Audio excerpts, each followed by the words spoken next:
Hello, everybody, and welcome to this lesson on structure. Now we are going to look at classical forms and how they all work, how classical pieces of music are usually structured. So, a section, when we're talking about a section, is part of the structure of a song. For example, an A section or verse 1 section. Binary form uses only two sections, an A section and a B section. Just like computer binary language, as I said before, it's made up of ones and zeros. Binary structure only has A and B. Simple version, simple style of classical music. Using Twinkle Twinkle Little Star, we can see the first two sections, which if the song finished there, it would be made up of only two sections and would be binary form. Remember, Twinkle Twinkle Little Star was actually Mozart's first ever composition. So technically it is classical music. So the A section, we've got Twinkle Twinkle Little Star, how I wonder what you are. A section. B section. Up above the world so high, like a diamond in the sky. You can clearly hear the contrast between the two sections. Ternary form has the A section and B section from binary form, but with the A section repeated at the end. Sometimes with some small differences. In fact, usually with some small differences. If using this form for your composition, make sure there are some small differences in the repeated A section to get some of those extra marks.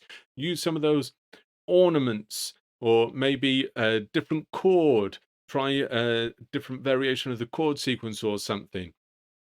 Experiment with everything that we've gone through in the previous lessons to make your composition or whatever it is stand out. So here we've got the A section, B section from the last one, then A section at the end. Twinkle, twinkle, little star, how I wonder what you are. Just to end it all. Oh, beautiful, isn't it? Next, rondo form.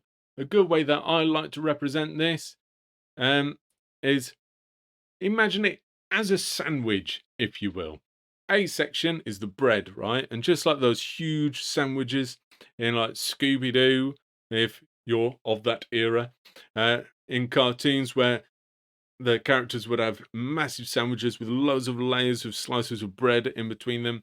This is how rondo form is constructed, all right? We've got the A sections as the bread, and the B's and C's and potentially other sections are the ones in between. And they're different. You don't just want bread, then jam, then bread, then jam, or whatever it is. You want to have some different flavors, add some different textures. And that is what makes rondo form really, really fun. And quite easy to bulk out a little bit if you're doing your composition, because the A section is repeated each time. So that's pretty much a copy and paste job, especially if you're using notation software such as Sibelius or MuseScore. It makes it a little bit easier. Sonata form. Don't worry about the pictures yet. I will explain. It's to do with a mnemonic, but first let's go through each section. The exposition, this is where the themes of the piece are first introduced or exposed to the audience. Theme is a particular melody, a particular phrase that sticks out and is easily recalled a little bit later on. If somebody were to ask you to think instantly of a classical music theme, at least for me, it'd be something like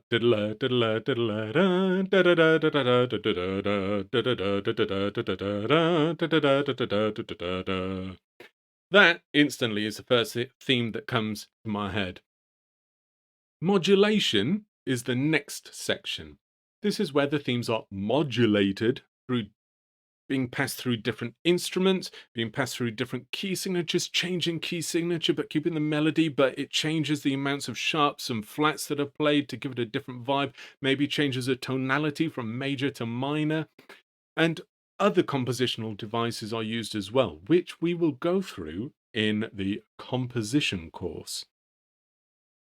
Now, recapitulation is the final section. It's where all the original themes are brought back, but they're altered. They come back a little bit different, a little bit mutated after having been passed through the modulation process.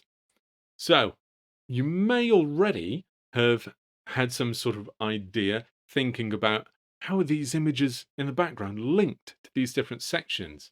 Some of you may have guessed it already. Yes, the exposition. If we think about it of like digesting food, okay, we've got the food, it's beautiful, we're putting it into our mouths, these themes as they enter our ears, it's similar to a dish being consumed. We put it into our mouths, we feel it around our mouths, we crunch the texture. It's exposed all these sensations, the tastes, the flavors. And then after we've exposed ourselves to the themes, after we've tasted this gorgeous meal, it goes down into our stomach, where all the stomach acids digest it and break it down, change the form of the food after it's been chewed as well. It's all changed, it's adapted, it's going through different stages and different modulations. Then recapitulation, oh yes. The reason why I've got someone throwing up in the background is because recapitulation, or recap for short, as I'm sure you've probably heard conversationally, sounds very, very similar to regurgitation. So all the themes in our food analogy have been chowed down, they've been modulated in the stomach and through the digestive system, but then they're being regurgitated, they're being recapitulated by coming out, and you can see the mess that appears. It's all been altered through the modulation process. So it comes back after being modulated. It is the original themes, but it sounds very different, but still recognizable as the original themes from the exposition. So it's a very nuanced, very tricky to get right kind of form in classical music, but it's very, very interesting to listen to. One of the most famous sonatas is the Moonlight Sonata. If you're someone who generally suffers from stress or anxiety, listen to that. Third movement only, I believe it is. Because after that, it goes crazy. And it might actually make you feel more stressed and anxious. But it's super calm, absolutely lovely. Listen to that Moonlight Sonata. And that is all for classical music. In the next lesson, we are going to go through pop music structure, the verse-chorus structure. I hope you've enjoyed this. Feel free to rewind, check it again. Make sure you're making notes. Make sure you are absorbing this information because you are going to get quizzed on it. So enjoy. Hope you have enjoyed, and I'll see you in the next lesson.